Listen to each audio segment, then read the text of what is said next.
So it appears the New York Giants are moving off of the Aaron Rodgers sweepstakes, and I think that's probably in their best interest. If Aaron Rodgers hypothetically did sign in New York with Big Blue, I really don't think it would have ended well. I would make a pretty safe bet, a comfortable bet, that by the end of it, Brian Dable and their GM Joe would probably get fired at the end of the 2025 season. So if you're a Giants fan, I feel like you got to be pretty happy that the Giants are appearing to move away from signing Aaron Rodgers. And with that, it is reported that if they don't sign Russell Wilson, they may take a look at Jameis Winston and Joe Flacco. Now, Russell Wilson is the next QB domino to fall here. He recently went on a visit to Cleveland. If I had to make a guess, I feel like he's probably going to sign in Cleveland or with the Giants. There has been talk of him potentially going to the Titans as well, but I don't really see that being a good fit at all. So as far as the Giants go with their quarterback position, I made this prediction a while ago, and it's not a crazy prediction or anything like that, but when Shedeur Sanders is available for the Giants in this upcoming draft, they will take him 100%. I'd be very comfortable laying down a very hefty bet on that to happen.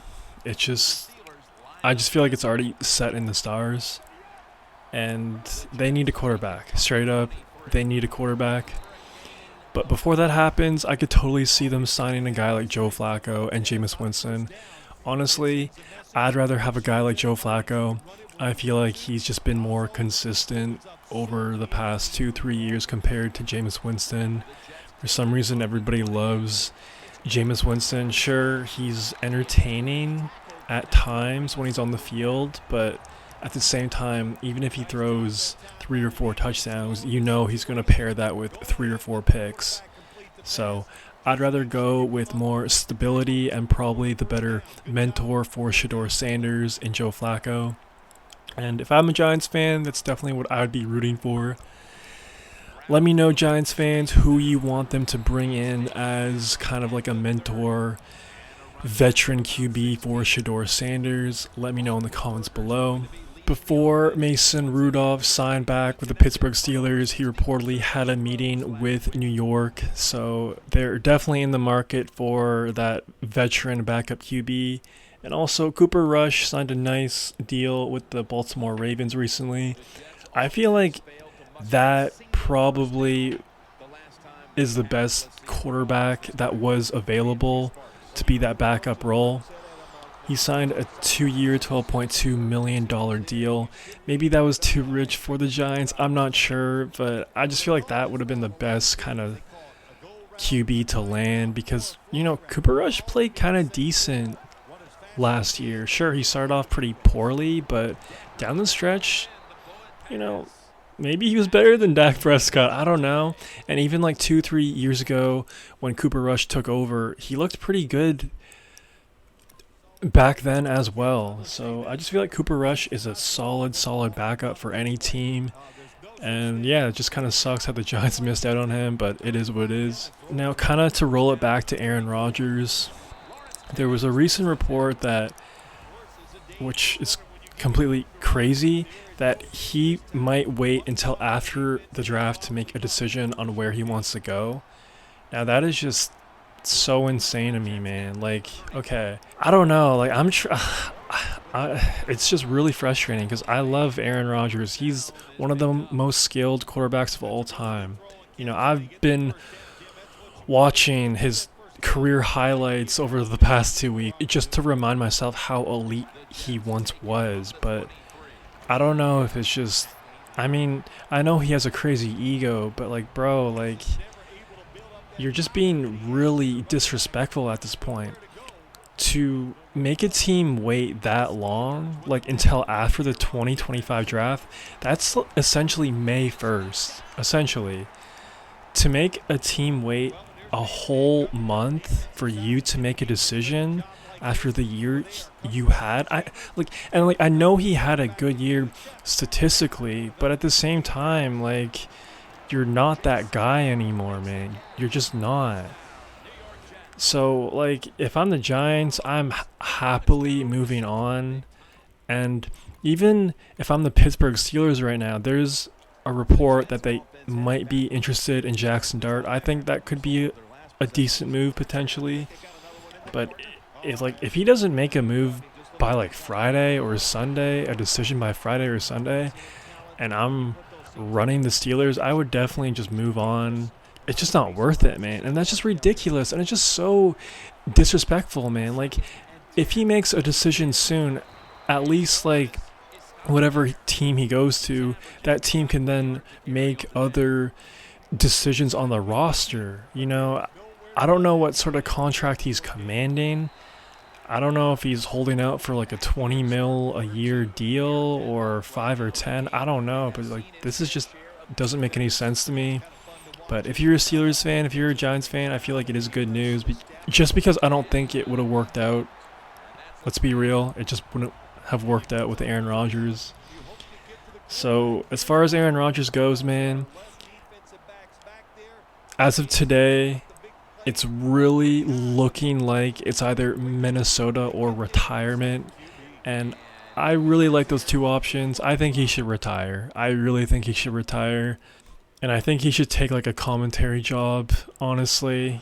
Pull a Tom Brady and just be a commentator, make 20 mil, 15 mil a year, just traveling around America on a weekly basis, just talking ball. I think that would be a good time. Maybe he'd be super critical. Maybe he'd be a better commentator than Tom Brady. I'm not sure. But honestly, that's my dream scenario for Aaron Rodgers at this point. Sure, if he goes to the Vikings, that would be a lot of fun. And I could see that potentially working. But, like, bro, like, how... I just can't comprehend how it's taken him this long to make a decision. It's just so disrespectful, and it just really feeds into what the media has been saying about him and his character over the last couple of years. I try not to really look super deep into every article posted about Aaron Rodgers and how quote-unquote toxic and all that he is, but I mean, come on, man. Like, there's no benefit of waiting that long to make a decision.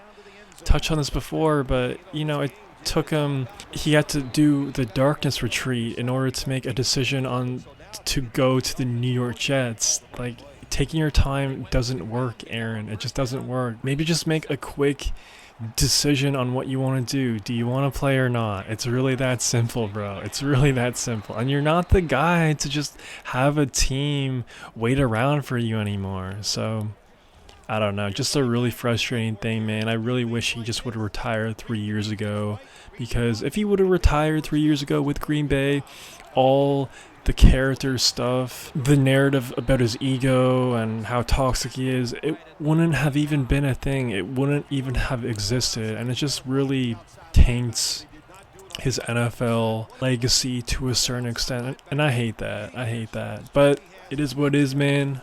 Let me know what you think about the Giants and who they should sign, and Aaron Rodgers and everything else in between.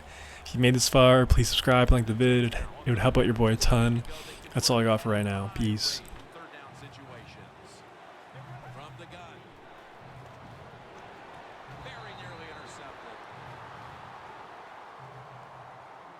Jets put themselves in a situation where the defense has all the advantage. They know the pass probably has to go down the field on 3rd and long, and they were ready for it.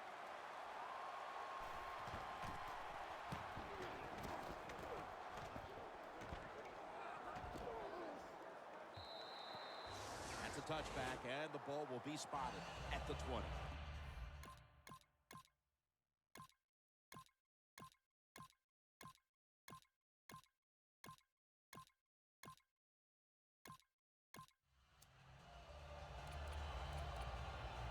Jets heading back out there on offense, hoping to improve on their last possession, which ended rather quickly with a punt. Yeah, I think what they got to do, they got to come out and be a little more creative, get the defense off guard, make them think over there. That was too generic what they did on the offensive side. If you want to score, show some ingenuity. While this game is tied, the passing attack has been on go. So moving forward, Phil, they have to like the situation the rest of the way. Oh, they love the situation on the offensive side, Jim. The coach is over there. He doesn't know which play to call because everything he calls in the passing game, it's working. Alfred Morris lined up in the backfield. The Jets from the 22 got the completion.